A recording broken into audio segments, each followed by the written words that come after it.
ಒಂದು ಹಳ್ಳಿಯಲ್ಲಿ ಹೆತ್ವಿಕ್ ಎಂಬ ಒಬ್ಬ ಚಿಕ್ಕ ಹುಡುಗನು ವಾಸಿಸುತ್ತಿದ್ದ. ಅವನು ತುಂಬಾ ಬುದ್ಧಿವಂತನಾಗಿದ್ದರೂ ಅದಕ್ಕಿಂತಲೂ ಹೆಚ್ಚು ವಿನಯಿ ಮತ್ತು ಗೌರವಭಾವ ಹೊಂದಿದವನು. ಹಳ್ಳಿಯ ಹಿರಿಯರನ್ನು ನೋಡಿದಾಗಲೆಲ್ಲ ನಮಸ್ಕಾರ ಮಾಡುತ್ತಿದ್ದ. ಸ್ನೇಹಿತರೊಂದಿಗೆ ಸದಾ ಮೃದುವಾಗಿ ಮಾತನಾಡುತ್ತಿದ್ದ.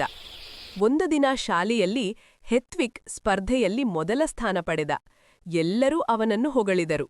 ಆದರೆ ಅವನು ಅಹಂಕಾರ ಪಡಲಿಲ್ಲ. ಇದು ನನ್ನ ಒಬ್ಬನೇ ಸಾಧನೆ ಅಲ್ಲ, ತಂದೆ-ತಾಯಿ ಮತ್ತು ಗುರುಗಳ ಮಾರ್ಗದರ್ಶನ ಮತ್ತು ಸ್ನೇಹಿತರ ಸಹಕಾರದಿಂದ ಸಾಧ್ಯವಾಯಿತು ಎಂದು ಹೇಳಿದ. ಒಮ್ಮೆ ಹಳ್ಳಿಗೆ ಹೊರಗಿನಿಂದ ಒಬ್ಬ ವೃದ್ಧನು ಬಂದ.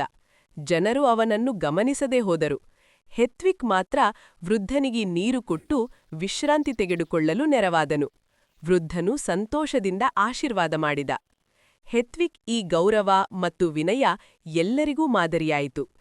ಜನರು ತಿಳಿದುಕೊಂಡ ಪಾಠವೇನೆಂದರೆ, ವಿದ್ಯೆಗಿಂತಲೂ ದೊಡ್ಡದು ವಿನಯ, ಸಾಧನೆಗಿಂತಲೂ ದೊಡ್ಡದು ಗೌರವ.